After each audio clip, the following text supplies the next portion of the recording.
Le camp de concentration de Natzweiler-Struthof est un site de mémoire majeur en Europe.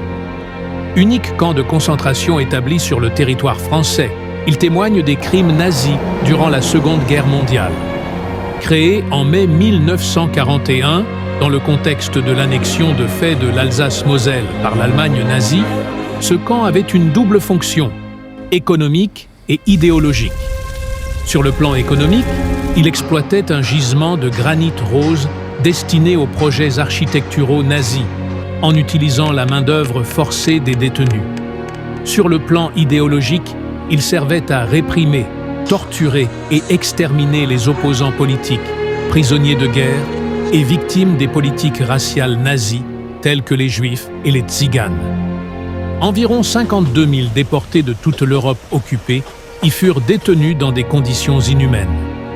Natzweiler-Struthof fut également le théâtre d'expérimentations médicales cruelles. Le camp était utilisé par les nazis pour mener des tests pseudo-scientifiques sur des cobayes humains. L'un des exemples les plus infâmes fut le projet du professeur August Hirt, qui avait pour objectif de constituer une collection de crânes à l'université de Strasbourg.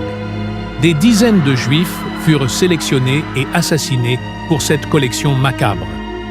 D'autres expérimentations portèrent sur les gaz toxiques, testés directement sur les déportés, notamment dans une chambre à gaz située non loin du camp principal.